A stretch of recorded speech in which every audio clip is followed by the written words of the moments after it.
Hello बच्चों, तो आज का जो टॉपिक है वो तो देख करके समझ में आ ही गया होगा कि हम लोग मेंडल्स मोनोहाइब्रिड क्रॉस के बारे में डिस्कस करने वाले हैं। तो मोनोहाइब्रिड क्रॉस क्या होता है? Monohybrid cross represents inheritance pattern of single trade, यानी यहां सिंगल ट्रेड के इनहेरिटेंस पैटर्न को रिप्रेजेंट किया जाता है। अब मेंडल ने जो सिंगल ट्रेड लिया था वो था प्लांट हाइट या स्टेम हाइट, जहां पर एक तरफ उन्होंने टॉल प्लांट को लिया था तो दूसरी तरफ ड्वार्फ प्लांट को।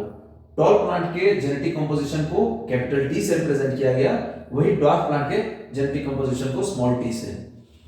अब यहां पे गैमेट्स का जब फॉर्मेशन हुआ तो कैपिटल टी और ड्वार्फ प्लांट का स्मॉल टी।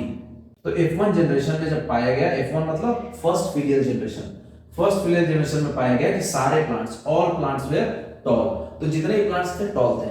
तो मेंडल के मन में ये डाउट आया कि भाई फर्स्ट जनरेशन में केवल टॉल प्लांट से हमको मिल रहा है, तो ड्वार्फ प्लांट किधर है? ड्वार्फ प्लांट दिख नहीं रहा, मतलब ड्वार्फ जीन गया कहां? तो उसको चेक करने के लिए वो सेल्फ क्रॉस कराया, यानी सेल्फिंग कराया। तो वहां पे फर्स्ट जनरेशन के प्लांट्स को लेकर के आपस में सेल्फ क्रॉस कराया। तो वहां पे गैमेट्स का फॉर्मेशन, यहां पर चूंकि ये हेटेरोजाइगस प्लांट है, डिफरेंट एलील्स है, तो गैमेट्स भी डिफरेंट डिफरेंट बना। तो यहां पर F2 जनरेशन में उनको प्रोजेनिस मिला, वो इस तरीके का मिला, यानी 3 टॉल और 1 ड्वार्फ। अब उसको यहां पर क्या हुआ कि ड्वार्फ प्लांट भी देखने को मिला, तो उसको समझ में आया कि फर्स्ट जनरेशन में भी ड्वार्फ प्लांट का जीन्स होगा, लेकिन कहीं ना कहीं वो छिपा हुआ होगा।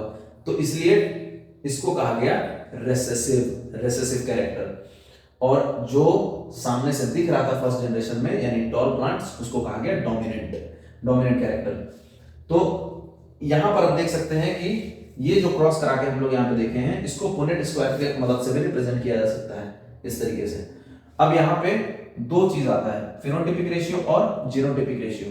अब ये बहुत इंपॉर्टेंट चीज है। अब फिनोटाइपिक रेशियो कैसे निकलता है ये जानने से पहले पता होना चाहिए कि फिनोटाइप्स क्या होता है। Phenotypes set of observable characters, यानी जितने कैरेक्टर्स यहाँ पे दिख रहे हैं, नजर आ रहे हैं, उनको फिनोटाइप कहा जाता है। मतलब यहाँ पे दिखने वाले क्या है, कौन टॉल है और कौन ड्वार्फ है।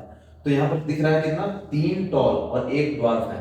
तो फिनोटाइपिक रेशियो कितना हो गया, 3:1, यानी जो दिख रहा है। और जीनोटाइपिक रेशियो का मतलब जीनोटाइप समझना जरूरी है। जीनोटाइप मतलब कंप्लीट जेनेटिक मेकअप। अब जेनेटिक मेकअप का मतलब क्या है, यहां जितने भी 4 प्लांट्स आए हैं, चारों प्लांट्स का जीन्स दिख रहा है। अब जो सेम जीन्स दिख रहा है एक तरह का, देखो कैपिटल टी वाले, देखो कैपिटल टी वाले कितना दिख रहा है, केवल एक है कैपिटल टी।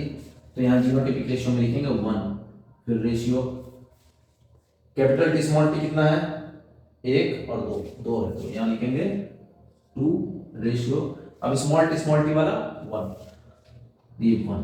तो यहां पर जीनोटाइपिक रेशियो हो गया 1:2:1।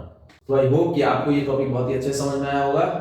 तो नेक्स्ट टॉपिक के लिए मेरे चैनल को जरूर सब्सक्राइब कर लेना, क्योंकि नेक्स्ट टॉपिक में हम लोग डायहाइब्रिड क्रॉस को डिस्कस करने वाले हैं। Thank you.